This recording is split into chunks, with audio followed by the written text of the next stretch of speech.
story, The Paper Boat and the River of Dreams. In a small riverside village, a boy named Leo loved making paper boats. Every morning, before school, he would fold a new one from an old notebook page and set it afloat on the river. He would whisper a wish to each boat before letting it go. Sometimes a wish for rain, sometimes for adventure, and sometimes just for a better tomorrow. His father, a fisherman, often laughed softly. "Why do you keep sending your dreams away, Leo? They'll sink before they reach anywhere." Leo would grin and reply, "Maybe, but if one of them floats far enough, maybe someone will find it and know my dream came true." The river became Leo's friend, always listening, always carrying his hopes forward. Years passed, and as Leo grew, life became heavier. His father grew ill, and the fishing nets often came up empty. One night, as he watched his father struggle to breathe, Leo whispered, "Just one more good day, please." He folded a paper boat and sent it drifting under the moonlight. But the next morning, his father was gone. The river seemed quieter that day, like it too was mourning. Leo stopped folding boats. He grew into a young man and took up his father's work, though his heart was never in it.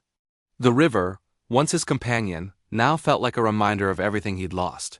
One afternoon, after a long day with no fish, Leo sat by the bank and saw a little girl downstream. She was trying to fold a paper boat but kept tearing it. Her small hands trembled in frustration. "Here," Leo said gently, sitting beside her. "Let me show you." He folded the paper neatly, made a crease, then another, and in moments, a boat appeared. The girl's face lit up. "What do you do with it?" she asked. "You give it a dream," Leo said, smiling for the first time in years. "Then you let the river carry it." The girl closed her eyes, whispered something, and placed the boat on the water. Together, they watched it float away. "Do you think it'll come true?" she asked. "I think," Leo replied, "that when you believe long enough, even the smallest paper can carry a big dream." That night, Leo couldn't sleep. He felt something awaken inside him, a gentle tug, like the current calling him back. The next morning, he found an old notebook, tore out a page, and folded a new paper boat. He wrote, "For those who forgot how to dream." He placed it in the river and watched it drift until it disappeared into the horizon. For the first time in a long while, he felt peace. Weeks later, a letter arrived, carried by a traveler passing through.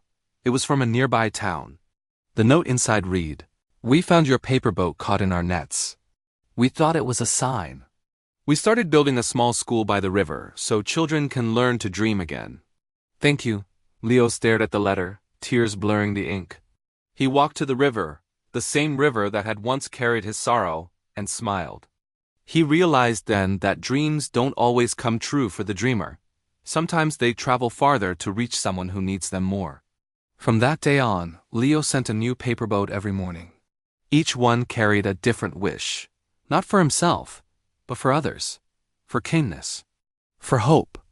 Years later, when Leo was an old man, the villagers often saw him sitting by the river, whispering softly as he released another paper boat. And when he passed away, children from all around came to set their own boats afloat, their wishes dancing on the current under the golden dawn.